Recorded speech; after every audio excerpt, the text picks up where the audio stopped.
Ја следите емисијата Македонски корени со вашите домаќини Ион и Бети Треновски.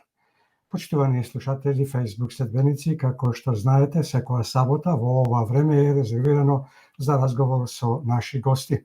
Наш денешен гостин е господин Ристо Никовски, политички аналитичар, колумнист и порадешен амбасадор на македонската дипломатија. Со господинот Никовски ќе разговараме на теми поврзани со претседателските и парламентарните избори, како и на теми кои не засекаат сите нас без разлика каде и да сме.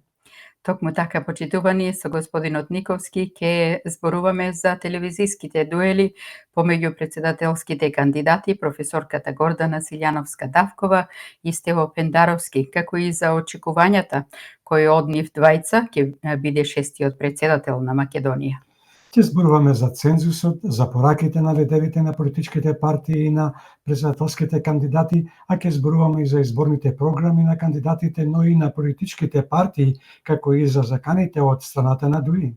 Со господинот Никовски ќе зборуваме за реториката и политичкиот дискурс, а ќе зборуваме и за постизборните коалицирања.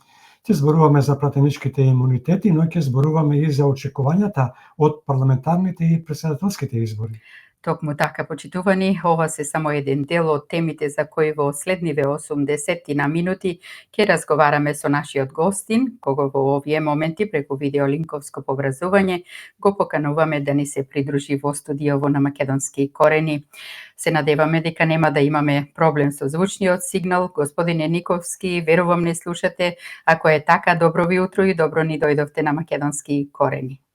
Поарно нашол, добра вечер Австралија, добро утро Македонијо, поздрав до сите наши каде и да се. Добро ви утро и од мене, господине Никовски. Ви благодариме што сте повторно заедно со нас и со сите наши гледачи и слушатели. Навистина ни причинува огромно задоволство што сте заедно со нас. Се надеваме дека ќе го задржиме вниманието на сите. Задоволството е мое, бидејќи велам, каде и да сме, ние сме едно и остануваме едно. Тука само на самиот почеток да ве известиме дека доколку има прашања евентуални од наши гледачи и слушатели, а не се опфатени од наша страна, ќе ви бидат ставени на екранот и доколку вие сметате или мислите дека треба да одговорите на истите, слободно тоа можете да го направите. Нема никаков проблем. Како и секогаш. Во вторникот, на 8 дена пред вториот круг на претседателските избори, кои ќе се одржат заедно со парламентарните, се одржа две телевизиски дебати помеѓу претседателските кандидати Гордана Силјановска-Давкова, поддржана од ВМРО ДПМН и коалицијата Твоја Македонија, и се уште актуелниот претседател Стево Пендаровски, поддржан од СДСМ и нивната коалиција. На двете дебати Стево Пендаровски ја користеше истата риторика, претежно со напади, а многу малку, скоро и ништо да не зборуваше за неговата работа во неговиот мандат. Гордана Силјановска пак и во двете дебати претежно се држеше на незината програма и говореше со словото на законот. Господин Никовски, низ една кратка анализа, заснована на нивните изјави од кампањата и од дебатите, како ќе ги оцените овие две дебати и колку двојната предност од првиот круг на претседателските избори на професорката Силјановска над Стево Пендаровски ќе даде дополнителна вредност, но и обврска повеќе? Какви се вашите очекувања? Кој од овие двајца после 8 мај ќе биде шестиот претседател на Македонија? Видите, пред првиот круг на претседателските избори беше се неизвестно, се беше на маса и покрај сите анкети кои се покажа многу веродостојни, барем оние вистинските, сепак јанза не јадеше да што ќе се случи, како ќе се случи, бидејќи ситуацијата е драматична, трагична, неверојатна низ која врви македонскиот народ, и беше прашање дали ќе останеме се илџи или ќе се појавиме со она наша вистинска вредност како народ што знае, што разбира се, што знае како треба да постапи, и за среќа така и се случи. Самите дебати кои се случија покажа дека досегашниот претседател е во паника, е во очај и едноставно кажано не знае што зборува. Вие рековте зашто не кажува што направи, па тој ништо не направи. Направил многу штета. А од таа штета, нели така, никој не може да рече ќар, камоли тој самиот. Напротив, таа штета треба да ја прати и да ја плати и таа првиот дел од фактурата веќе ја доби, а ќе го добие сега на 8 и вториот дел од фактурата, која се надевам ќе биде уште пострашна. Во втората, особено ова дебата на телевизија 21, од нивото на кое се однесуваше до сегашниот председател беше срамно, беше недостојно, беше навистина неприфатливо. Тој не знаеш што зборува, во еден момент и се обрати на Силјановска со па прекина господине, сакаше да каже. После, во еден момент и рече, треба да бидете джентлмен, а таа најсмено му е само дама, не можам да бидам джентлмен. Тоа покажуваше, да беше илустрација на кое ниво е спаднат нашиот досегашен, нашиот по наводници председател, бидејќи тој срамотеше Македонија и тоа станува као факт. Значи, не е ништо чудно што така се одвива работите.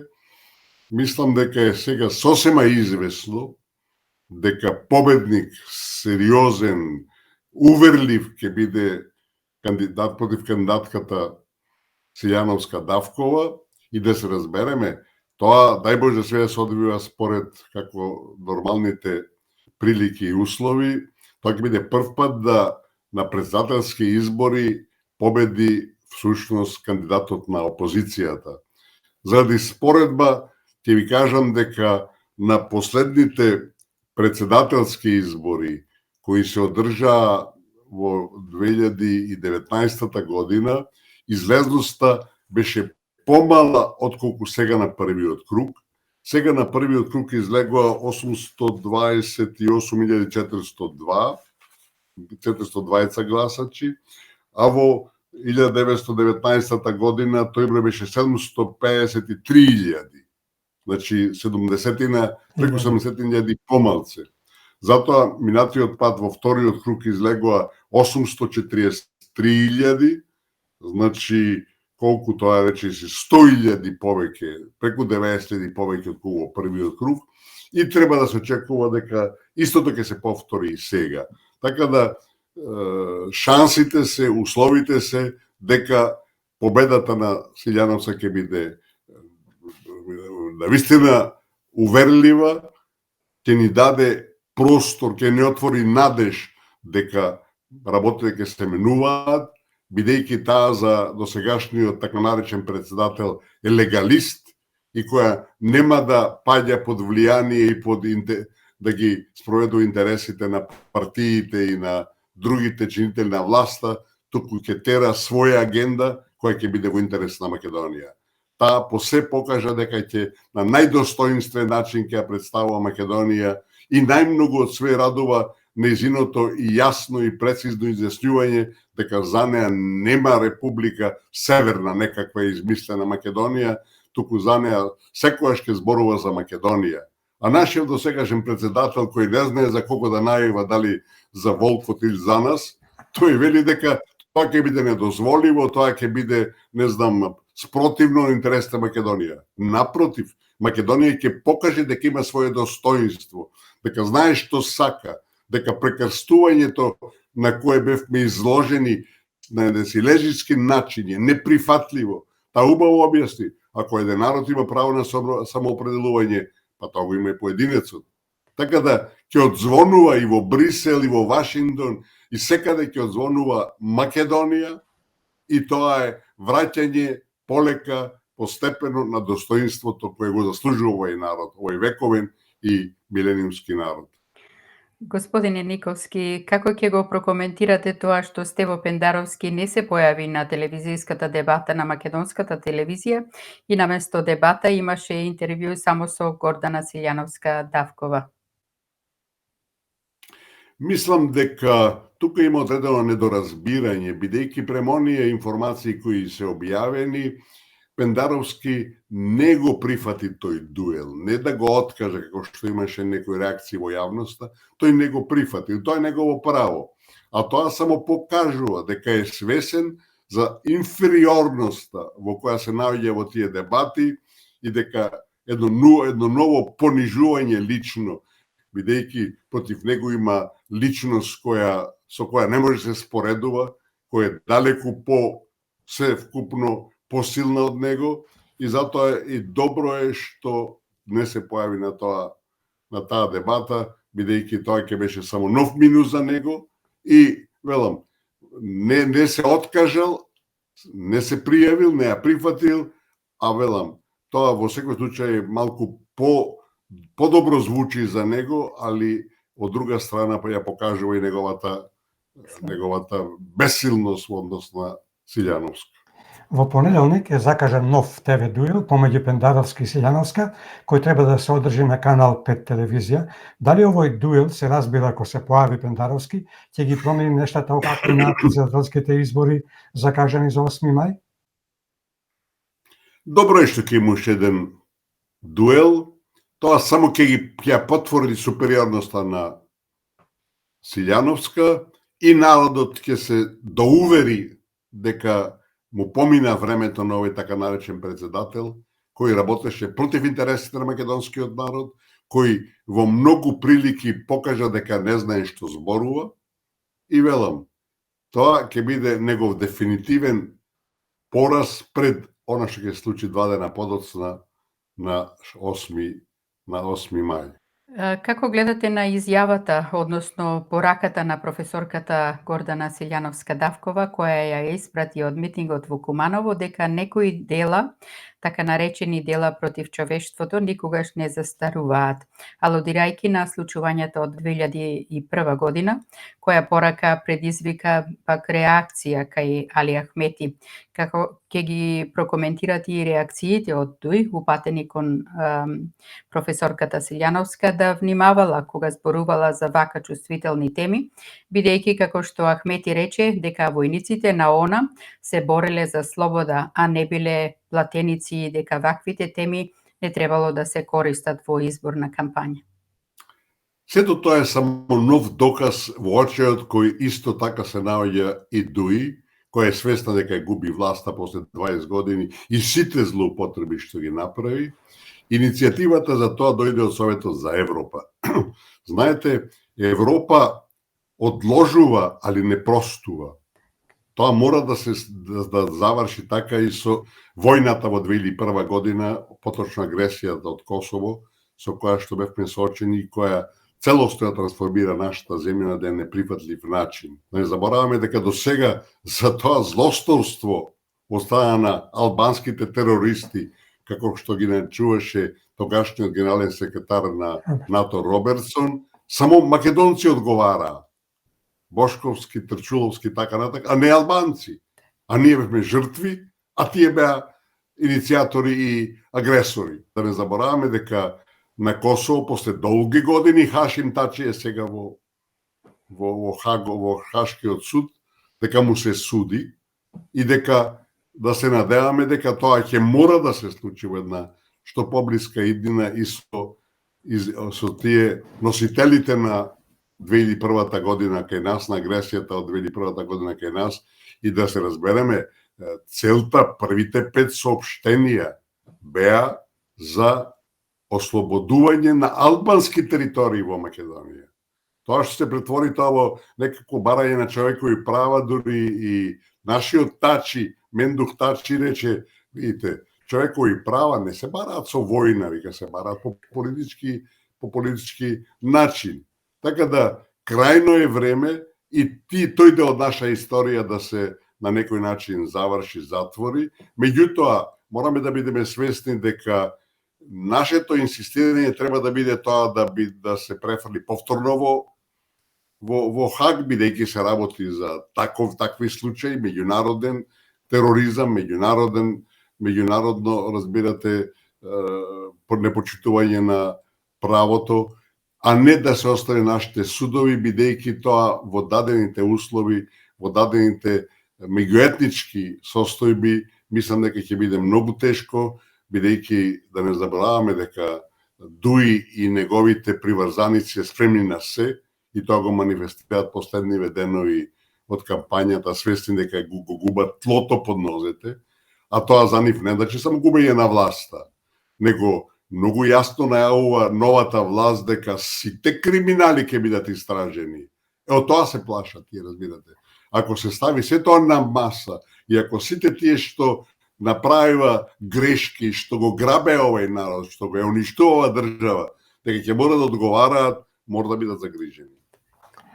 За да се избере председател на 8 мај, најпрво треба да се исполни цензусот од преку 40%. Дали очекувате дека цензусот ќе се исполни и на што го темелите вашиот оптимизам, или пак постои можност тој да не се исполни? И дали постои некаква можност Пендаровски да направи некаков пресврт? Каде ќе се одлеат гласовите од председателските кандидати кои не се пласира во вториот круг, особено од оние кои јавно се декларираат како опозицијски?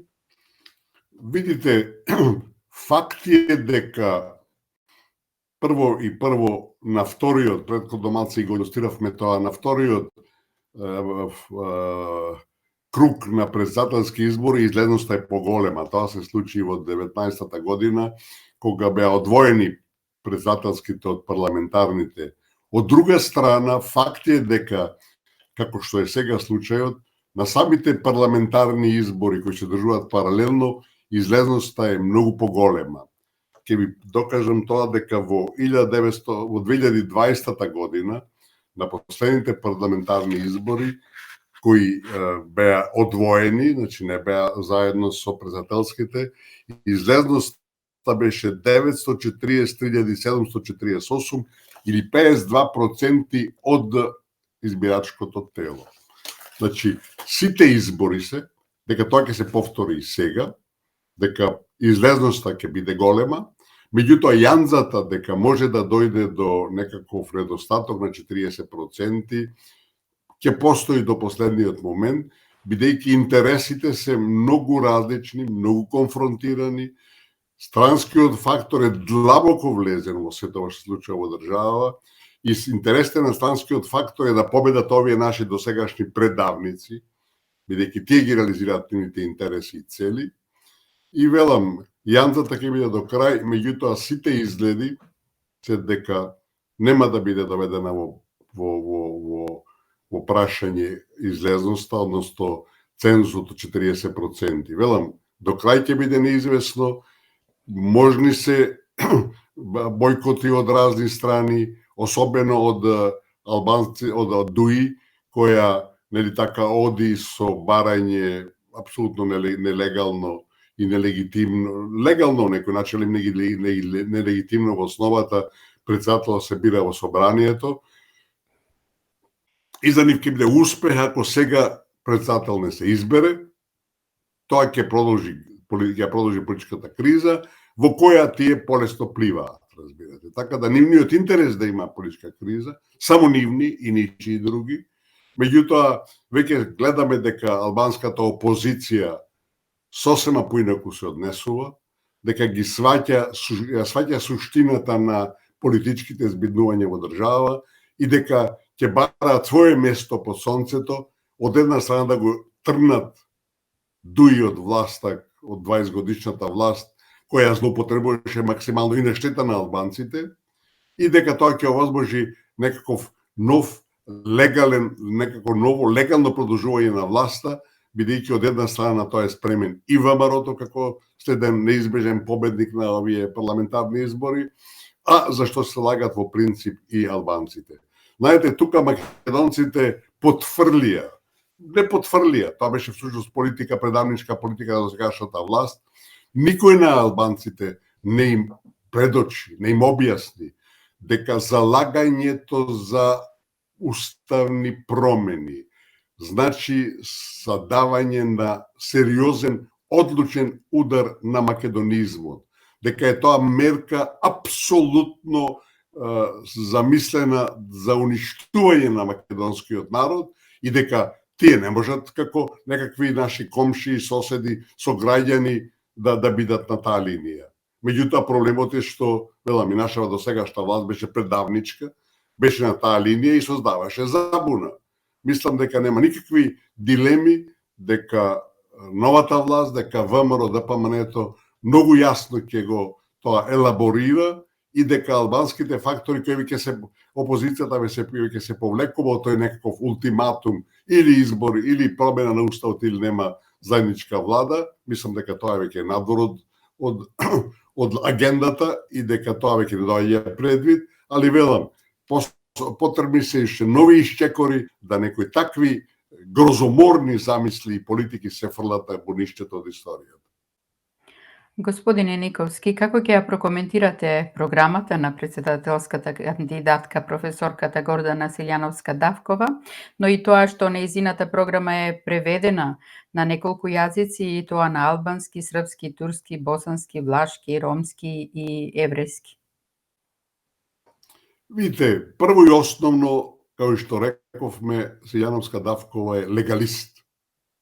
А чим е некој легалист, значи е против овој хаос што се случува во државата со криминал, корупција и слично, разбирате. Такво нешто нема да дозволи. Нејзината улога во тој сектор не е голема, али може да придонесе. Председателот, разбирате, е тој што може да покрене разни иницијативи кои не се можеби негова директна надлежност. Самиот факт што е преведена нејзината програма покажува дека таа сака да биде мајка или што речем главен за сите граѓани на оваа држава. И дека тоа може да биде и почетокот на формирање на македонска нација кој, велам, до сега и од 90-те години беше спречуван меѓународниот фактор само заради поддршка на албанците и заради одредено долгорочно разбивање на македонскиот народ и негова бугаризација која сега доживува некакво свое финале.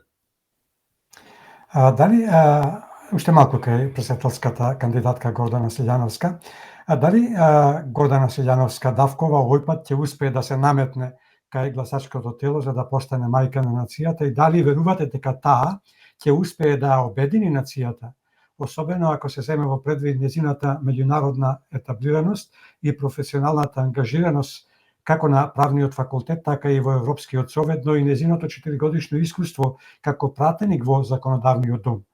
Може ли да се споредат овие две личности, особено после неколкуте изјави на Пендаровски како на средбите со граѓаните, така и на дебатите, но и на неколку интервјуа кои ги имаше? Видите, мислам дека дека Силјановска е апсолутно свесна.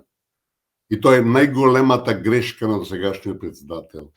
Дека без обиди да се обедини овој наш народ, македонски, заедно со сите тука што живеат во оваа држава, е клучна негова задача, нејзина задача, разбирате. Тоа нема да биде лесно.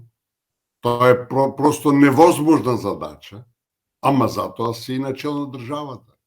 Не за да гледаш низ пенџере и да уживаш во функцијата. Функцијата е должност, разбирате, и она е свесна за тоа што ја чека и мислам дека ќе направи повеќе потези, повеќе активности за да макар започне процес на некакво меѓусобно приближување. И знаете, во овие избори најважен до сега е фактот што се појави знам на Димитриевски. Значи, знам де факто го зема дел од колачот на предавничката СДСМ, која веќе по она што сега го направи, треба да нестане од македонската политичка сцена, нешто слично како што ми случи на Пасок во Грција, бидејќи навистина сите нејзини резултати од последниве 67 години се катастрофални. Мислам дека Силјановска е свесна за тие резултати, мислам дека ќе се обидува да направи исчекор во тој начин, во таа насока, да почне некако формирање на македонска политичка нација, дека сите сме овдека македонци, како што објективните албанци тој го велат, јас сум македонец, вели, албанец по потекло, али јас сум македонец, дел од македонска држава, како што всушност ние сите бевме дел од поранешна Југославија. Јас работев во југословенската дипломатија, ја бев за светот бевме југословени, меѓутоа како македонски југословен. Разбирате? Значи, тоа не навлегуваше во нашата националност, во нашиот национален идентитет, ама покажуваше една да речам капа над сето тоа како федерација. Македонија не е федерација и дај Боже никогаш нема да биде и не смее да биде, ама затоа сите во државата мораме да имаме македонци. Велам, јас сеќам уште 90-те години кога бев активен во Министерството на дворешни работи и мислам јасно беше ставено од еден американски политичари, тоа се покажа подоцна. Тогаш ние не го разбиравме тоа, која е нивната цел, а нивната цел беше затварање на македонското прашање, која е овој филигрански како процедура и како сценарио го спроведуваат веќе 30 години и заради тоа тие ја ги подржува албанците на отворено и ден денеска тие се нивни пулени, нели така, бидејќи тие велеа, ама албанците нема никогаш да прифатат да кажат дека се македонци, богати. Па вие треба да ни помогнете да нешто се направи што е светска пракса, а не да го одмогнувате и да водите во друга насока. Така да, тоа се рецидиви од минатото, кои многу тешко ќе се променат, ама знаете, никогаш не е доцна да се тргне во права насока, да се тргне со прави мерки и да се почне да се гради нешто што е издржливо, што е нормално, што е светско, што е нешто, велам, што никој не може да го оспори.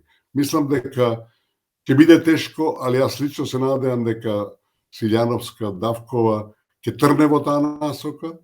Таа е упорна, таа е искусна жена, таа е личност позната во Европа, така да таа нема да падне од свемирот како што некогаш падна овој Пендаровски, иако претходно беше неков координатор за НАТО, иако се фали дека нешто направи, тој ништо нема направено во таа насока. Али тоа веќе е друго прашање.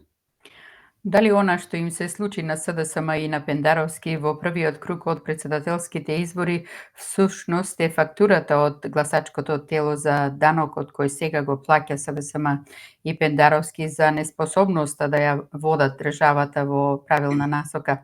Дали со право можеме да речеме дека покрај тоа што шарената револуција не ја исполни паролата нема правда, нема мир, тие додадоа уште една фраза во таа парола и сега таа парола изгледа како нема правда, нема мир, нема ни држава.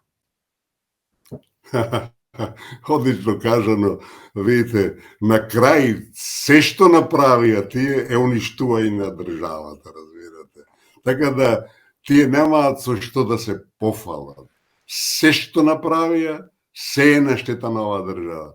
Тие потрошија колку 7-8 буџети по преку 4 милиарди евра. Тоа се огромни пари, ништо не направија, разбирате. Така да во целина не само што тоа беше фактура за нивните заслуги во наводници, тоа е само првиот дел од фактурата. Малиот, вториот ќе дое на 8 мај. Вториот ќе биде онај што ќе ги удри во глава со сета силина и велам да се надеваме дека благодарејќи на знам која нели ќе ги одземе гласовите, треба да ги одземе гласовите на СДСМ, ќе покаже дека таа партија е заслужена да оди на ѓубришето од историјата. И се уште една само дигресија од ова, знаете, појавата на знам е најсветлата точка во овие претседателски и особено парламентарни избори, а знаете кој е главен губитник на тоа? Левица.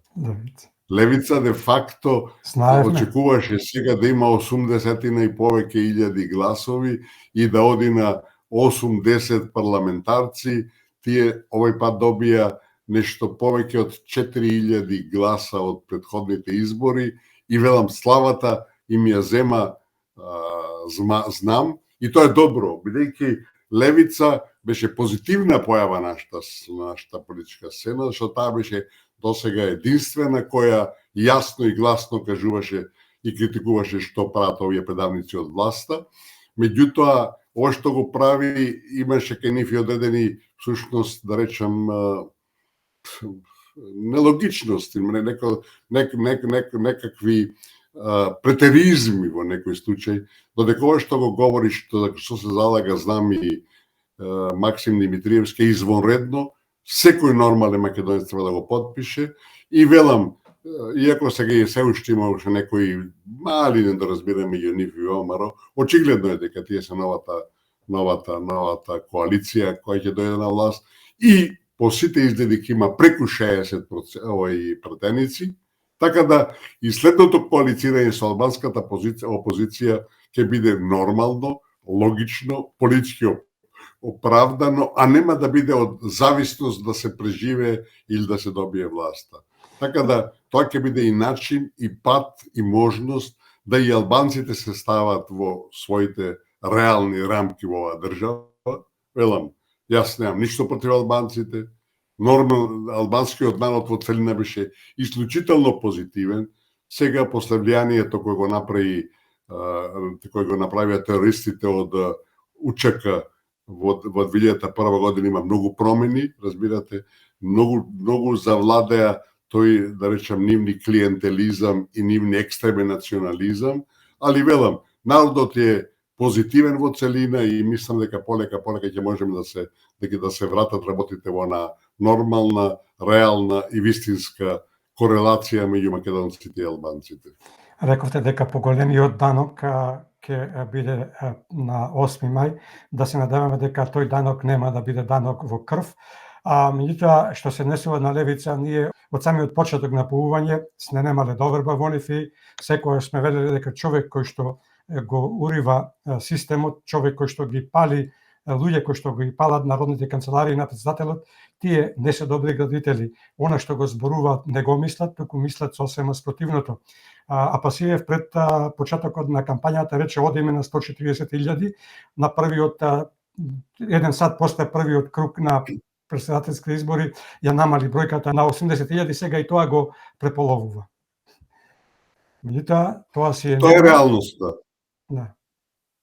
Тоа е реалноста и мислам дека тие се свесни дека го загубија моментумот кој го има со својата реторика која беше по многу што прифатлива за македонскиот народ, што да се разбереме и ВМРО-то често пати се воздржуваше од директни напади на власта, веројатно под притисок на калето и на странскиот фактор, иако тие беа доследни во борбата за Македонија, за македонството и слично.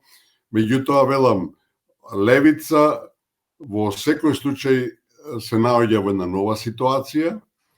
Би било добро и тие да влезат во власта, со одредени корекции на нивните екстремни барања и мислам дека тие на некој начин се коригираат и се прилагодуваат, така да ако дојдеме до една таква ситуација да и знам и левица бидат во основата на новата власт заедно со албанската опозиција, па мислам дека ќе имаат и преку 70, и то доста преку 70 парламентарци, односно платеници во собранието, што ќе овозможи ефикасно и владење кое ќе мора да расчисти енергично со сите овие катастрофални ситуации во кои се наоѓа државата. Велам, што да фатите, ништо не функционира.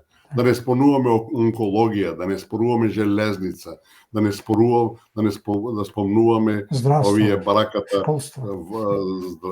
здравствена во Тетово или автобусот што изгори во Бугарија. Све се тоа крајни, да речам, злоупотреби на власта, разбирате. Нема одговорност за ништо. И на крај, секој ќе се праша, ова држава има некаков закон, има некој пропис, има нешто што функционира, разбирате.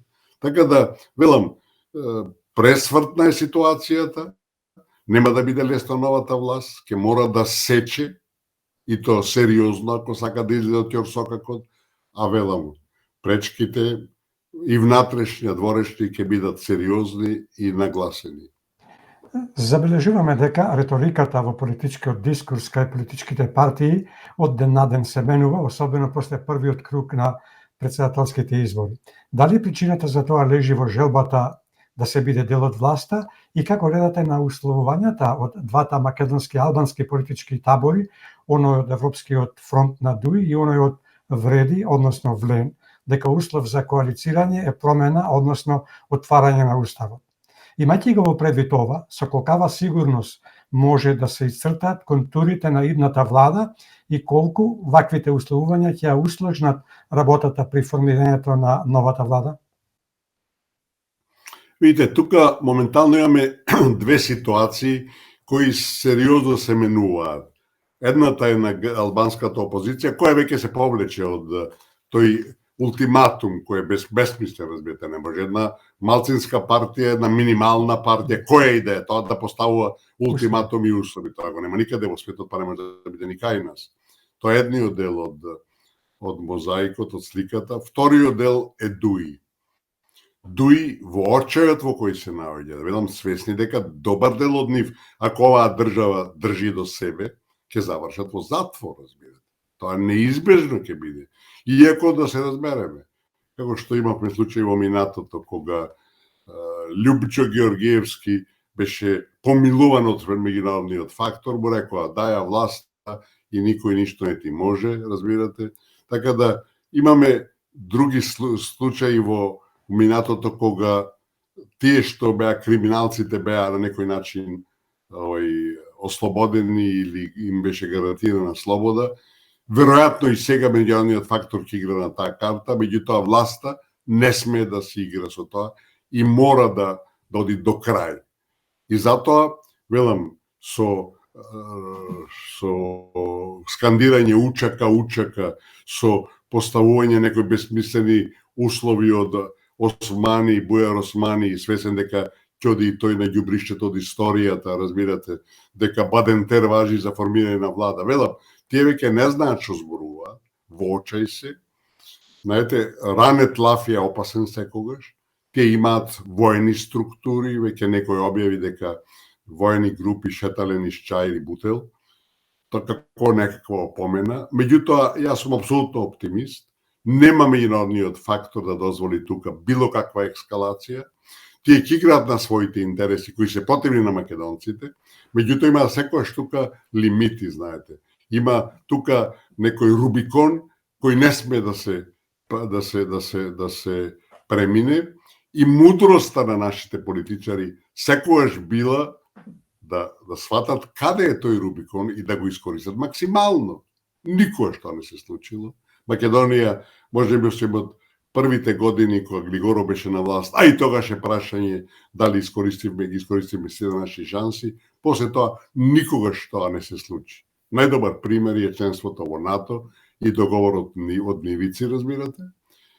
Нивици и нашето членство во НАТО. 1000 промили, не 100%, 1000 промили беше апсолутен и неодложен интерес на Америка, заради војната во Украина, разбирате, и нашите аматери, неписмени политичари, место да капитализираат на тој да поставуваат услови, тие капитулираа на секој план. Се што потпишаа во Нивици е максимумот што може да го замисли една Грција. Дури и Америка имаме докази за тоа. Не планираше таква наша поединечна и инстантна капитулација. Општо не калкулира такво нешто. Калкулира постепено да ни го одземат идентитетот во преговорите за Европската Унија. Не тогаш во Нивици како што ние капитулантски потпишавме, разбирате. Така да во политиката мудроста е да се обидеш да го добидеш тоа што е оптимално, што е можно. Ако е нешто невозможно, треба да најдеш начин да го тоа на некој начин минимизираш. А нашиве аматери, разбирате, сите овие години со мали исклучоци паѓаат на наједноставни предизвици кои доаѓаат од странство, па и од натре во земјата. Господине Никовски, како гледате на повикот на лидерот на ВМРО ДПМН Христијан Мицковски за македонско национално обединување, а кој повик го повторува на сите средби со граѓаните, но и за време на народните митинзи, за време на изборната кампања? Видите, излез од нашиве тунели, од нашиве ќорсокаци е обединувањето. Најстарата политичка доктрина била 1000-годишна, дивиде ет импера, подели и владај. Класичен случај на таква политика е македонскиот народ. Уште пред 100, 150, па и 200 години надворешните сили, надворешните интереси, кои секојаш биле концентрирани на ова наше парче земја и на овој наш македонски народ, биле спроведувани, реализирани преку таа лозинка. Не делеле и не контролирале. И денеска е така. Ние имаме две главни политички македонски сили, кои едната е предавничка, како што рекол на времето и Гоце Делчев, дека нема друг народ кој има толку своји предавници во своите, кој што има толку предавници во своите редови. Ево и денеска тоа се реализира. Разбирате, ви имате една главна, силна политичка сила која работи против интереси на сопствениот народ. Тоа е незамисливо и не знам, јас лично не можам да го разберам тоа. Ти да гренеш рака во собранието, да се промени името на државата, а со тоа идентитетот. Та и сега 180.000 луѓе да гласаат за Пендаровски. Па велам, тоа е жалосен факт. Меѓутоа, тоа е реалноста и затоа сите апели на Мицковски да се оди на неколку обединување, да се создаде нешто заедничко, да се постават некои минимални барем барања и основи за македонската кауза, ако сакате, е неопходно, неизбежно. Основна задача не само на Мицковски као иден премиер, председна председател на државата. Силјановска ќе мора да се заангажира на тој план максимално, нека се започне проект кој трае 20 години, разбирате, ама да се тргне од нула. Постепено да македонскиот народ свати дека македонец на македонец не му е волк, туку најблизок човек со кој треба да соработува и да ја бара и да ја гради својата иднина. Убаво кажано. ВМРО ДПМН и коалицијата Вреди се се поблиску до постизборно коалицирање. Од двете страни потврдуваат дека тежнеат кон заедничко формирање на идната влада. Христијан Мицковски пред некој ден дури изјави дека целта на ВМРО ДПМН и коалицијата Твоја Македонија е да имаат повеќе од двотретинско мнозинство и за таа цел ја упати поканата до Максим Димитриевски од Знам за Македонија, но и до другите политички партии кои се декларираат како опозиционери на сегашната власт, вклучувајќи ја и левица на Апасиев, да се приклучат кон обединувањето.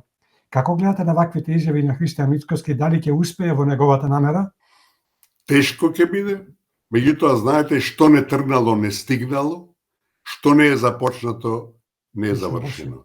Тоа е извонреден период, знаете, севкупно обединување и дај Боже да дојдат и до двотретинско мнозинство во собранието. Мислам дека се на пат добар, према овие калкулации кои се сега на маса, близко се до такво нешто. Јас реков, имам изворни информации дека албанската опозиција се прилагодува, е свесна, станува свесна дека некои нејзини барања околу уставот се нереални, дека се против интересите на македонскиот народ и дека на таква основа не може да се гради никакво партнерство. Мислам дека се многу близко до коалиција. Тие веќе размислуваат што ќе биде следниот чекор после победата на 8 мај. И велам, тоа радува. Али задачите поточно остануваат. Тие ќе се наметнуваат после 8 мај. Нема да биде лесно. Ќе биде напротив неверојатно тешко да се излезат од одредени ќорсокаци и тунели во кои сме доведени со наша вина во најголем дел и да се почне да се гради една иднина и за македонскиот народ и за сите граѓани на оваа држава кои го заслужуваат тоа. Нема да биде лесно, али Друга опција нема и мислам дека и Мицкоски, и ВМРО-то, и целата коалиција со нив се свесни на тоа и мислам дека ќе бидат концентрирани и доследни и дека мислам дека ќе успеат.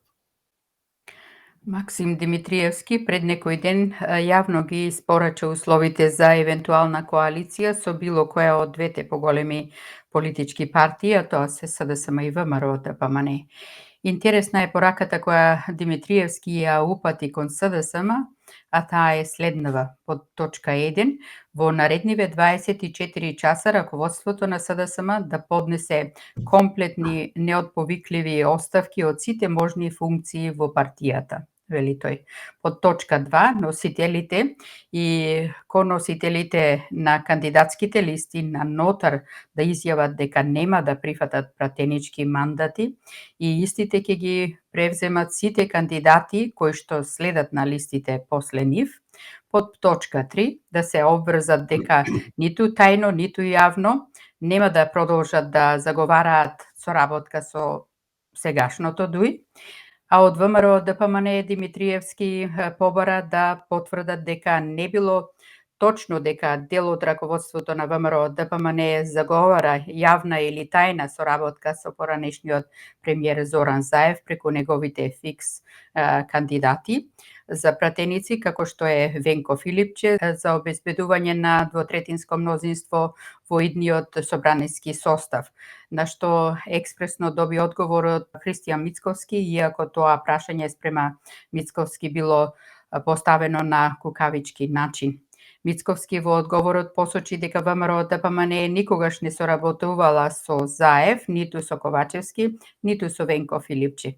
Како ќе ги прокоментирате ваквите барања на Максим Димитриевски од ЗНАМ, но и одговорот на Христијан Мицковски од ВМРО-ДПМН? Во суштината, ова беше ултиматум на Димитриевски кон СДСМ, на начин на кој рече, им порача на сите членови на партијата. Не постои веќе СДСМ, бујрум кај нас, ние сме таа социјалдемократска опција, што е апсолутно точно и ја имам целосната моја поддршка. Вториот дел околу ВМРО-то беше символичен, колку да не испадне дека не така се конфронтира само со своите, иако изјавата, реакцијата на Мицковски може беше премногу оштра околу тоа дека кукавички, нели така слично. Мислам дека не го разбра до крај, не ја разбра до крај намерата на Димитриевски. Во секој случај, тоа е позитивен исчекор и сите членови на социјалдемократите треба да сватат. Нивната партија е завршена приказна.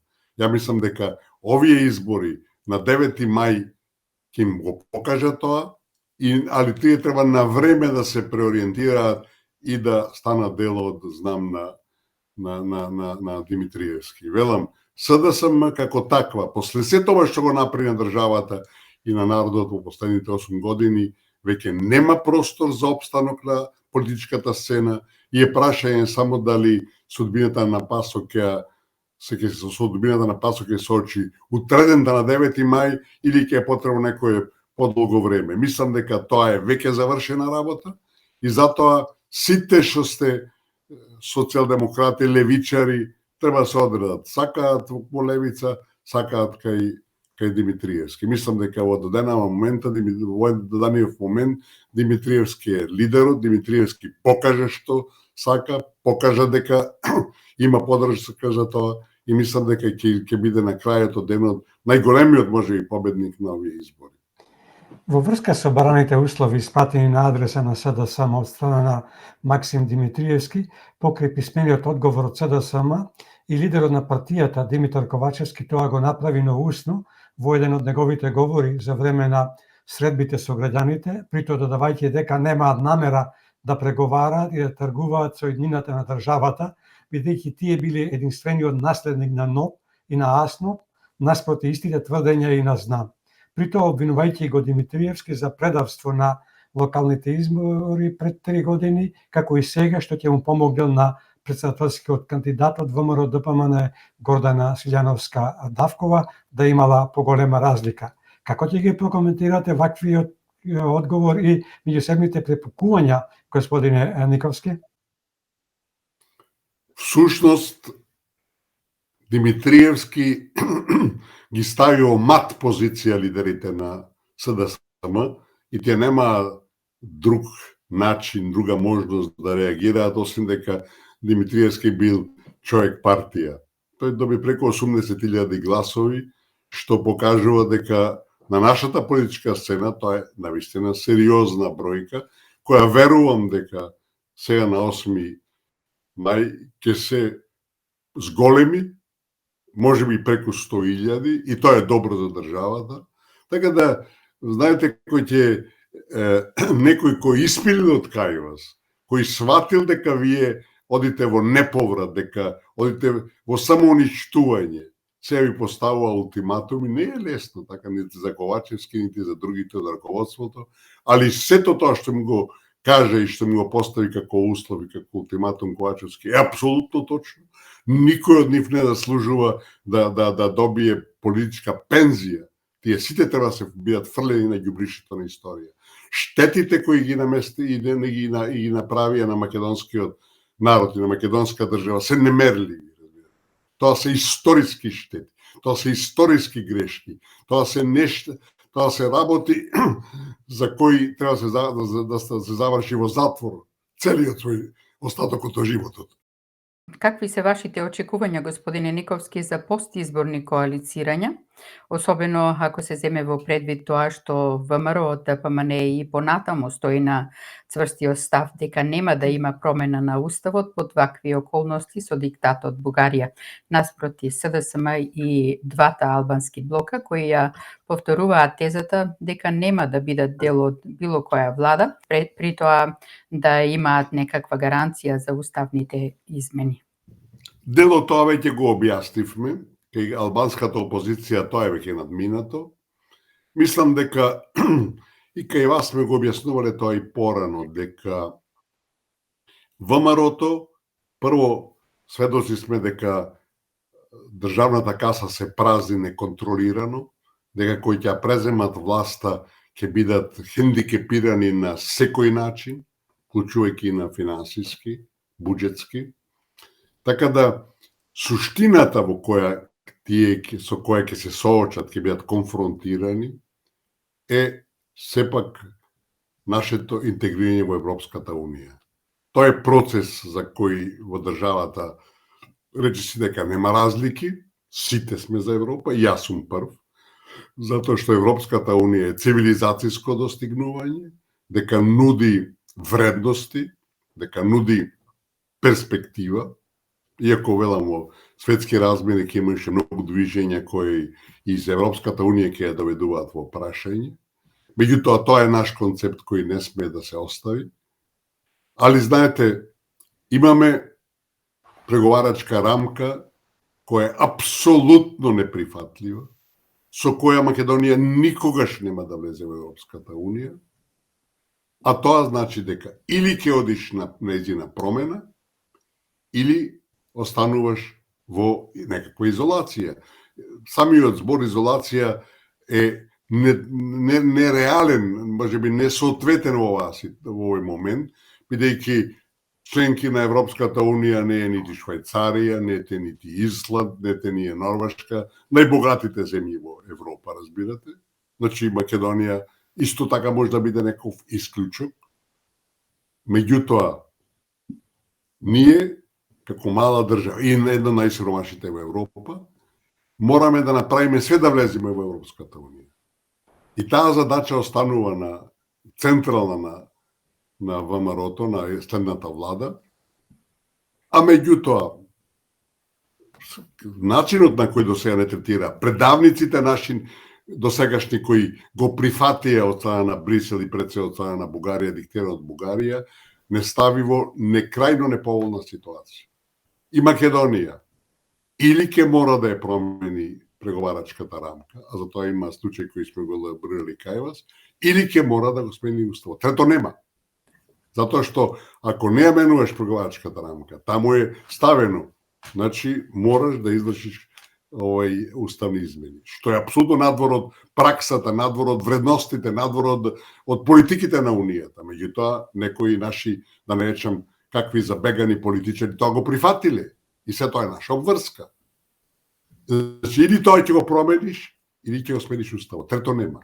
Иначе ќе останеш во еден лимбо, ќе останеш во ситуација кога Европа не те сапи, бидејќи ти не го исполнуваш условот, кој си го прифатил, кој некој го прифатил пред тебе, и се вртиш во магиосен круг. Така да ќе биде многу тешко. Ми елаборирав минатиот пат кај вас, ali да повториме. Излез е откажување на вториот протокол. Тоа не е никаков документ, тоа е записник меѓу двете влади. Нити ратификуван во собрание, нити ништо, а вториот протокол е основата на преговарачката рамка. Вториот протокол е наше прифаќање на промена на уставот. Вториот протокол е прифаќање на Историската комисија со Бугарија како носител и како верификатор на нашиот пат према Европската Унија. Бугарија никогаш нема да го толерира тоа и да го дозволи тоа. Нивниот дел од Историската комисија јасно рече, ние сме политичари, ние имаме политичка задача, и тоа е да вие прифатите дека политиката, дека историјата не е заедничка, не прифаќајте тоа, нема Европска Унија. Тоа јавно ни го кажа. Значи, ситуацијата е крајно тешка за новата власт, за ВМРО, и ако не превземе радикални чекори и да го откаже тој втор, зашто со него све решава. После може да се разговара и за промена на договорот за непријателство, и за првиот протокол кој е исто така катастрофален, не е толку страшен, и да се трне во права насока. Велам, предизвиците со кои ќе се очистваат следната влада се незамисливи, огромни, и ќе и треба голем капацитет да се соочи со нив. А един излез е откажување на вториот протокол, со кој паѓа и преговарачката рамка, значи Европската Унија ќе мора само од себе да го менува, да ја менува. Не мора ние да бараме. Значи, нема протокол, 90% од условите кои стојат во преговарачката рамка се неважички.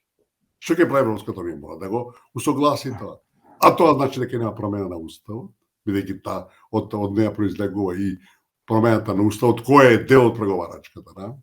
Велам, тоа се елементи, детали кои за жал кај нас не ги разбираат неврвните политичари. Вие спомнавте, јас напишав една колумна неодамна, кога председателот сегашен, разбирате, Пендаровски, во интервју на Канал 5 пред првата рунда на председателските избори, го лажеше народот. Тој велеше дека вториот протокол, дека протоколите не се дел од рамката. Тие се дел, не само што се дел од рамката, него се клучен дел од рамката. Меѓутоа тоа народот не го разбира и не сваќа дека и председателот го лажеше народот, а новинарот беше одличен и му цитираше, му прочита членот 5 од преговарачката рамка кој вели: протоколите се клучни и тие мора да се исполнуваат. Што да се исполнуваат? Протоколите се ќе бидат резултат само на Историската комисија, а ништо друго. Како гледате на инсистирањето на ДУИ следната влада да биде составена по принципот победник со победник, воспротивно, ако ВМРО ДПМН се одлучи да прави влада со вреди и покрај тоа што ДУИ ќе имала поголем број на пратеници, тоа ќе значело подценување и поигрување на гласот на македонските албанци и дека Мицкоски не е тој кој одлучува кој ќе оди во опозиција, туку граѓаните. Би сакале да го слушнеме вашиот став за одговорот на Мицкоски дека политиката не сме да гледам како шведска маса, малку со едните, малку со другите, па малку со третите, и дека е дојдено времето ДУИ да оди во опозиција. А како ќе ја прокоментирате и на новата закана од ДУИ, измислувајќи ново правило за влез во влада по секоја цена, а тоа е мнозинството по БДНТ, при тоа Османи на новинарите дури им ја понуди неговата фамозна табла за да им објаснил со цртани. Како може Османи да објаснува работи кои тој не ги разбира? Поточно кажа, тој ги разбира, ама не му одговараат, разбирате, и го лаже народот на еден безобразен начин. Видите, ДУИ е во очај. Тоа го објаснивме на повеќе начини. Нив перспективата сегашна им е во затвор, на голем дел од нивните лидери, или обновувањето на хашките случаи, а тоа значи исто така затвор. Значи, тие немаат голем маневарски простор и почнуваат да уценуваат, а правилото победник со победник, кој беше безсмислено меѓу нас кажано, и на некој начин ја федерализираше земјата, тие самите го напуштевинатиот пат. Значи, веќе такво нешто нема. И затоа, нивното повикување на тоа е само губење време. Факт е дека те ќе направат се, дури и некои неочекувани изненадувања, за да останат на власт. Ма таа работа е веќе завршена и мислам дека народот е свесен за тоа, како и самата Дуи. Иначе, изјавите на Мицкоски само го докажуваат тоа дека е така. Тоа нема да го свати Дуи, туку го сваќа, ма не им одговара. И велам, тие до следната среда ќе направат се што нивна можност, но во нивна можност, да ги доведат во прашање изборите, да предизвикаат незадоволство, да предизвикаат можеби некои несакани случувања, меѓутоа тоа нема да им успее. Работата е во голем дел завршена и ќе мора да си легнат на брашно и да сватат и да прифатат тоа што е веќе реалност во државата. Димитар Ковачевски во последно време многу често во неговите изјави повторува дека ја добиле пораката од гласачите за погрешните политики во изминативе 7 години и дека на 24 април ги казниле за тоа, но се уште се надева на пресврт. Дали ваквите изјави на Ковачевски дека ја сватиле пораката се доволни за да ги мотивираат гласачите на 8 мај да гласаат за нив? Дали навистина гласачите ќе се фатат на ваквата замка на Ковачевски или веќе бродот наречен СДСМ е протонат, ама тоа се уште не може да го види. Дали на 8 мај очекувате да има пресврат, особено за СДСМ, која имаше катастрофален резултат на нивниот председателски кандидат Стево Пендаровски? Пресврт веќе не е возможен, фала му на Господ. Тоа го покажа првиот круг на председателските избори, а сите овие ламентирања јавни дека грешеле, дека не знам вамо, не знам тамо, тоа се приказни за мали деца, знаете.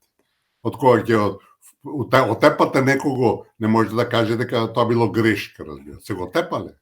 И тоа е факт. Тие уништија држава. Тие го уништија македонскиот народ. Тие не доведува во ќорсокак, во едно дереđе кое е апсолутно надвор од умот, разбирате. Нормален човек такви грешки не прави. Или ако прави, брзо после тоа ги сваќа и ги исправа. Те ништо не исправија. Само вела дека грешеле. Епа, чим сте грешеле, дел од фактурата ја примивте, втората уште пострашна ќе ви следи.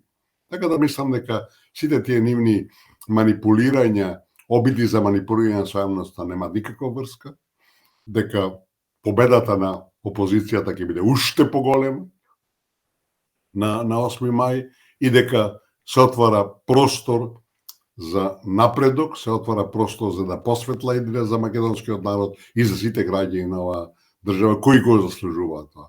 Се тоа што ни се случува нас 30 на години наназад, де факто е надвор од европските процеси и процедури, зашто има носи вина и меѓународната заедница, али основната вина е наша. Ние го толериравме тоа. Нашите досегашни политичари последниве 7 години голта се, а чим голта се што не се голта, па нормално дека ќе се засрпиш и дека ќе се задавиш. Како ќе прокоментирате изјавата на лидерот на СДСМ и поранешен премиер Димитар Ковачевски упатена на адреса кон граѓаните за да внимаваат за кого ќе го дадат гневниот глас на 8 мај за време на парламентарните и президентските избори, додавајќи да не гласаат против СДСМ, туку да гласаат за, бидејќи гласањето против СДСМ и коалицијата за европска еднина ќе значило и гласање против брза и јасна со план европска интеграција на државата и дека тоа немало да значи казна само за СДСМ, туку ќе значило казна и за собствените деца и внуци кои што немале да живеат во европска држава, туку ќе останеле да живеат во држава која ќе била изолирана. Дали со ова Ковачевски упати порака до нив дека направиле погрешна одлука на 24 мај за време на првиот круг на претседателските избори и како ќе се одрази оваа негова изјава на резултатите на 8 мај? Дали 24 април го разбуди Ковачевски да свати дека 7 години водеа погрешна политика и спротивна на волјата и интересите на македонскиот народ и на граѓаните и спротивна на националните интереси на Македонија или пак се уште е во заблуда и сонува? Во основата, тоа е очаен крик во празно, кој нема донесе ништо, со среќа. Велам, сите нивни напори да се оправдаат, да го минимизираат злото кој го нанесо на овој народ, нема никаква шанса, нема да легнат на било какво тло, освен на еден мал дел од народот кој се смалува на дневна основа. Јас имам и комши, имам и други пријатели, разбирате, кои биле сериозни подржувачи на СДСМ. Сите тие денеска далеку се од било каква подршка нивна, а ова све што го верглаат тие, почнувајќи од Ковачевски, апсолутно ги тера на смеа, не на сериозно размислување или сериозен третман. Така да, велам, тие заглавија на ѓубришето на историјата и таму ќе останат. Како ќе ги прокоментирате изјавите на Димитар Ковачевски поврзани со Дуј, односно лидерот Али Ахмети, а се однесува на однесувањето на Дуј во коалицијата и моќта која што ја покажувале во текот на владењето на коалицијата со СДСМ, како и последните извикувања што претходно ги спомнавте учека од митингот на кој Дуј го имаше на главниот плоштад во Скопје. Како гледате и на пораката до членовите на и симпатизерите, се разбира, на Дуј од страна на Ковачевски, за да не дозволеле да се враќаме назад во темните денови во поновата македонска историја? Дали ваквата изјава на Ковачевски е искрена и што е тоа што го отрезни, односно го разбуди Ковачевски за да изреагира вака како што изреагира? Тоа е само губење на време, разбирате. Тоа е само дел од очајот во кој се наоѓа сегашната владеачка партија. Ништо нема да промени сите тие нивни изјави. Тие не сваќаат веројатно, ама тие не се свесни каква штета на нанесо на македонската држава. Тие се уште веруваат дека тие не довеле во НАТО, дека тие го отвориле патот за Европската Унија. Цело време повторуваат дека преговорите се започнати. Тие не се започнати. Отворена е само првата фаза на отварањето. Тоа е исто како да поднесете барање за прием на факултет, разбирате, а имате приемен испит. И вие, чим го поднесете барањето, приемен су на факултетот. Не си прием. Не си примен. Ти само си почнал постапка за прием. А кој ќе те прима, тогаш ќе можеш да кажеш. Истото тоа се случува со нашето напредување кај Европската Унија. Преговорите не се отворени и како стојат работи, уште долго нема да бидат отворени. Така да, сета таа реторика на СДСМ, се тоа жалосно, разбирате, се тоа смешно, се тоа само ве подсетува на се што тие направија и за кое велам, треба да се одговара. И јас се надевам дека сите тие ќе одговараат да подпишуваш ти договор со друга држава за промена на твојот устав. Не е тоа предавство, не е тоа криминал. Тоа е нешто за што се виси на плоштад, разбирате. По цел свет така би се однесувале. А кај нас никому ништо, разбирате. Ние уставен суд немаме, разбирате. Уставен суд има еден Косово кој на времето му го поништи премиерството на првото премиерство на Курти, разбирате. Врховен суд има Албанија која го поништи договорот за границата со Грција бидејќи бил штетен за Албанија, разбирате. И тоа се земји кои ние мислиме дека се нефункционални, вакви, такви. Кај се нашиве? Нашиве платеници од Уставниот суд, сите тие исто така треба да одговараат. Велам, тоа е ситуацијата и целата реторика на СДСМ треба да се фрли на ѓубришето на историја, не заслужува никакво влијание ни внимание и мислам тоа ќе се покаже како тачно. И покрај тоа што не заслужуваат внимание, јас повторно ќе се задржам кај нив.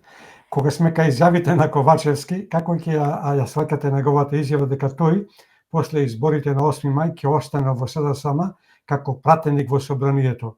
Дали ова можеме да го протолкуваме дека единствената цел на Ковачевски сега не е да формира влада, туку да добие пратенички имунитет, за да не биде гонет за злоделата кои ги има направено во изминатиот период додека беше на власт? Тоа на некој начин најавува дека тој ќе се повлече од председателската позиција во партијата. Мислам дека тоа е неизбежно, а ова другото е апсолутно на таа линија. Значи, сака да остане дел од парламентот, да остане со имунитет, да не може да биде прогонуван. Меѓутоа, разбирате, кога се стават на маса сите злодела кои ги направија, а јас се надевам дека меѓународната заедница нема да ги штити, иако тоа не треба да се исклучи, тогаш овој парламентарниот имунитет ништо не значи. Може да се одземе по една лесна постапка и да секој што направи криминални дејства одговара за нив. Мислам дека тоа исто така не очекува, велам, тоа само се покажува каква тешка задача ќе има новата влада. Во СДСМ после катастрофално лошите резултати на 24 април, но и предвидувањата дека и на 8 мај ќе доживеат вистинско цунами, се повеќе на површина излегува прашањето за избор на нов лидер на СДСМ. Се споменуваат неколку имиња, меѓу кои Оливер Спасовски, Венко Филипче и Јован Деспотовски. Кој спрема вас, господине Никовски, ќе го замени Ковачевски после се поизвестниот пораз на 8 мај? Тешко е да се каже. Мислам дека во секој случај Спасовски не доаѓа предвид, бидејќи во врска со патните исправи, во врска со целиот тој комплекс во кој пола од нашиот народ го стави во гето, разбирате. И имаше еден интервју, мисли на Телма беше, каде новинарот го растори, разбирате, го направи, да не речам неписмен, а точно така е. Постапките кои се спроведуваа во врска со патните исправи, лични документи, се водеше на еден, не знам, средновековен начин. И тоа, после таква една постапка, после на таква катастрофа, чии жртви беа, да не речам, сите граѓани на оваа држава, некој да стане председател на партија, политички тоа главна, како што се демократите, мислам дека не е реално. Кој од другите или некој трет ќе биде во прашање, немам информации, тоа се уште не е јасно. Мислам дека во партијата, во самата партија, после катастрофалниот пораз кој следува сега и ќе биде пострашен од оној 24 април, мислам дека ќе се соочат едно чудо аспирации, барања, оцени, осуди и така натака, и не ќе биде многу благопријатно да си дел од таа група. Во секој случај тие ќе изберат нов лидер, да се надеваме дека ќе биде некоја нова личност, али велам, во целина партијата заслужи да оди на ѓубришчето од историјата. Лидерот на Левица, Димитар Апасиев, пред некој ден изјави дека на овие избори имало 3 платформи кои се бореле во фотофинишот на парламентарната кампања. Према Апасиев, првата платформа била Тиранската платформа, за која стоеле необалистички партии на албанското малцинство, без оглед дали е ДУИ или коалицијата вреди. Тоа било исти концепт кој води кон идентизам и разграбување на државата. Втората платформа била Софиска платформа, за која стојат македонските буржујски партии, а тоа биле СДС и ДПМНЕ, како што тој ги нарече партиите, и како трета ја стави Македонската платформа, која била нивна. Како ќе ја прокоментирате ваквата негова изјава? Кон што цели Апасиев? Дали ваквите изјави на Апасиев има наменска цел и која е таа? Дали може да се предпостави дека неговата цел е да и нанеси штета на ВМРО ДПМН и коалицијата Твоја Македонија, за да му го отежни патот за коалицирање на Мицковски со коалицијата вреди, и дали Апасиев со ваквата изјава, но со изјавата дека очекувал ВМРО ДПМН да има помалку од 50 пратеници во собранието, си ја затвара вратата за евентуално постизборно коалицирање со ВМРО ДПМН. За кого одработува Парсиев со ваквите изјави и дали навистина без левица не можело да се формира влада, како што изјавија Пасиев? Видите, претходно кажавме дека еден од губитниците на овие избори е неговата партија Левица и сите негови изјави последователни, како и ова, немаат некоја тежина и мисля, че дека не заслужуваат некој поголемо внимание, некоја подлабока анализа. Не само Тиранската платформа и Софија се нашите пречки и грешки обинато. Имаше многу повеќе, разбирате. Така да во целина, тука тој фатил само дел, обидувајќи се на некој начин да ја промовира својата партија, али мислам дека нема да му успее, тоа нема да му донесе никаква корист, бидејќи реков, тој е жртва на подемот на знам и добро што е така. Неговата конфронтација со ВМРО-то е погрешна. Напротив, треба во дадените услови да бара максимална соработка со нив, ако сака и неговата партија да обстое и да се отвори некоја перспектива за себе. Вака како што е, партијата ќе остане на нивото од претходните избори, а тоа значи дека еден, двајца, можда тројца патеници, а тоа значи дека де факто не успеа да постигнат целта која има. Господине Никовски, ќе се навратам на една изјава која актуелниот председател, а сега кандидат за втор мандат за председател Стево Пендаровски многу често ја повторуваше за време на неговата изборна кампања, а тоа е дека тој во 2018 година направил најмногу за членувањето на Македонија во НАТО алијансата. Вие сте дипломат многу години, уште и пред да се појави Пендаровски на политичката сцена и најверојатно сте запознати со сето она што се случуваше во тоа време. Функцијата на Пендаровски во тоа време беше национален координатор. Имајќи го во предвид неговото работно место како национален координатор, но и тоа дека оваа функција е за внатрешна домашна функција, а не за меѓународни односи, но вие ќе ни кажете дали е така, можно ли е Пендаровски во тоа време најмногу да допринесел за добивање на покана од страна на НАТО. Се сеќавате ли која година за прв пат е напишан акцијскиот план за членство на Македонија во НАТО и која година Македонија стана земја кандидат за членство во НАТО? Видите, прво и основно, тоа што го тврди Пендаровски е извадено од ракав, нема никаква основа во тоа.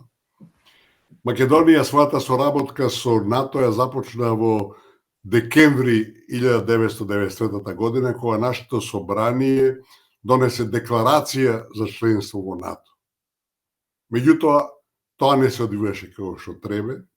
Ја не знам точно кога биле акцијските планови и тие не се ништо посебно, тие беа една техничка обврска на НАТО према Македонија и односно евалуација на нашиот напредок према НАТО. Клучно е што Македонија стана кандидат за член НАТО во 1990 година на самитот на НАТО во Вашингтон. Меѓутоа, тоа мируваше. Следен настан беше 2008 година, кога се очекуваше на самитот на НАТО во Букурешт, Македонија добие покана, не ја доби. Иако и Грција тврдеше дека Македонија ги исполни критериумите, и тогаш дојде до сериозна, клучна, радикална промена на политиката на НАТО према Македонија. Претходно тие не се меша ни Америка, ни НАТО во нашите проблеми со Грција околу името. Меѓутоа, во Букуреш дојде до целосен пресврт во односот на НАТО према Македонија и место отворени врати и кандидат за членство, за членка, тие донесоа политика која велеше прво името, потоа членство. Тоа е ултиматум, тоа е уцена. Иако кај нас, нашето Министерство за одбрана тврди дека во Букурешт тие ни порачале да се бара решение со Грција прифатливо за двете страни. Тоа не е точно. Тамо беше класичен ултиматум. Прво името, потоа членство. И со договорот во Нивици, кој е потпишан на, ако не се лажам, на 17 јули 2018 година, започна нашето напредување кон НАТО. Всушност, јас претходно објаснив, самиот договор од Нивици беше да се Македонија може да влезе во НАТО. Американски чисти интерес. Дури со сите наши отстапки кои беа нелогични и непотребни. Значи, на 17 јули е потписан Нивици и веднаш потоа, не знам точно кој датум, истиот јули, на самитот на НАТО во Брисел, Македонија доби покана за членство, која е после тоа реализирана после промените на уставот и слично, и Македонија е членка формално од 12 февруари 2020 година. Така да, тоа е ситуацијата со НАТО, а улогата на Пендаровски апсолутно нема никаква врска. Тоа си го измислил и си го додал тој како нешто со што треба да се фали и да бараме каква подршка, што веламе, надвор од умот. Господин Никовски, дали проблемите кои се натрупаа во изминативе години е резултат на тоа што во Македонија нема изградена цврста македонска нација, каде што сите ќе се чувствуваат и декларираат како македонци без разлика на нивната етничка припадност. И како да дојдеме до тоа? Што треба да направи новата влада, предводена од ВМРО ДПМН и можниот иден премиер Христијан Мицкоски, за да се постигне сето тоа? Дело тоа го објаснивме, го елабориравме претходно. Суштината е дека тоа мора да биде процес. Знаете, интересот на странците е оваа држава да стане бугарско-албанска и тоа го прават на еден веќе бескрупулозен начин. И во таа насока, разбирате, ние мораме да се бориме за својот опстанок и да се обидеме на една долгорочна основа да дојде до некакво формирање на македонска политичка нација. Тоа нема да биде лесно. Албанците, тоа го кажаме претходно, никогаш нема да прифатат, тоа го велеа нивните мецени од преку океанот да прифатат дека се тие македонци, разбирате.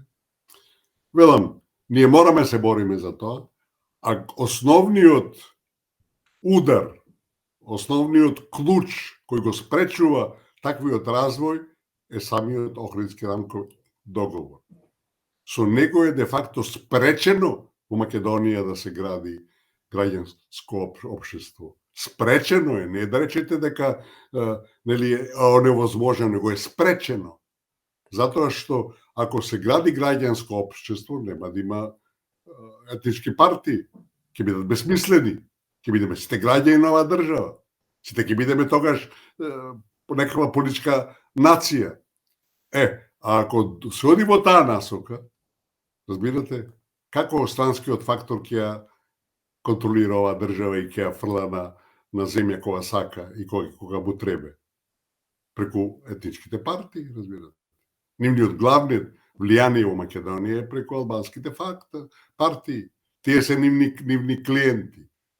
Затоа граѓанскиот концепт кој сега почесто се спомнува е моментално надвор од умот, затоа што е спречен со Охридскиот рамковен договор и што не им одговара на странците. Господине Никовски, какви се вашите очекувања за парламентарните избори?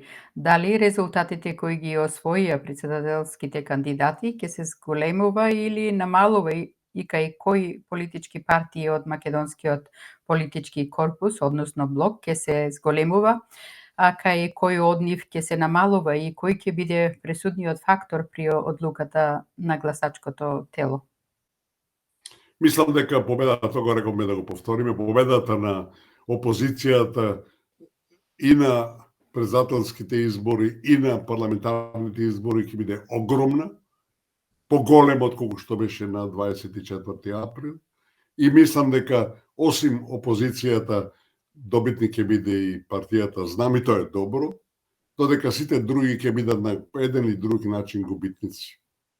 Да бидеме парламентарни, ќе го поставам исто прашање, но ќе се однесува на политичките партии, односно коалиции од албанскиот политички корпус во Македонија. Тоа е ДУИ, нивната коалиција и коалицијата Вреди. Дали резултатите кои ги освоија претседателските кандидати на овие две коалиции ќе се зголемува или намалува и кај која коалиција ќе се зголеми, а кај која ќе се намали и кој ќе биде клучниот фактор кај албанскиот политички блок при одлучувањето за која од овие две опции македонските албанци да го дадат нивниот глас. Мислам дека и кај двете ќе има зголемување на гласовите, да се надеваме дека опозицијата ќе добие повеќе, меѓутоа да не забораваме дека ДУИ контролира, има своја мрежа во низ државата со која бескомпромисно манипулира, разбирате, во сите аспекти, вклучувајќи ги сите институции на власта. Така да во секој случај двете ќе добијат повеќе гласови, да се надеваме дека таа разлика меѓу опозицијата албанска и ДУИ ќе биде намалена. Мислам да тоа има некакви индикатори, иако не се доволно јасни, доволно прецизни, и да не забораваме на последните на изборите на 24 април представникот на ДУИ, значи на првиот круг, доби 120.903 гласа, а тоа е помалку отколку што, на пример, предходните председателски гласови доби, на пример, Муарем Неџипи како представник на ДПА во 1999 година, кога доби 155.978 гласа. Или исто така Имер Селмани во 2009 година доби 147.547 гласа. Според тоа, резултатот кој го постигна Османи не е најдобар за албанците во претходните изборни циклуси за председател. Тоа покажува дека има простор за проширување. Меѓутоа, велам, во суштина нема да се промени сликата на крајот од денот на 8 мај и победата на опозицијата ќе биде поголема, појака, посилна, поуверлива од претходниот случај и да се надеваме дека тоа ќе отвори патот за сериозни промени. Господине Никовски, ви благодариме, причинивте задоволство како и секое ваше учество и придонес во македонски корени.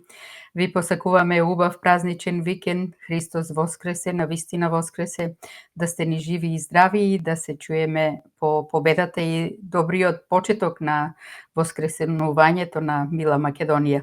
Да ни е вечна, секое добро, пријатно до слушање и секако скоро довидување овде на Македонски корени.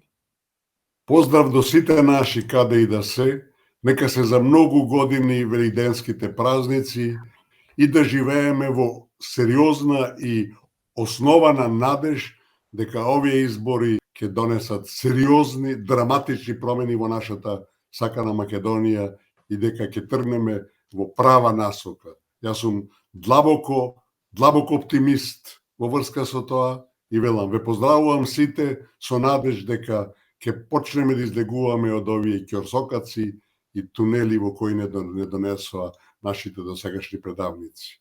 Дај Боже. Поздрав големи од мене, остануваме во контакт. Господ здравје да ви дава на вас и на вашето семејство. Се слушаме и се гледаме. Благодарам. Секое добро.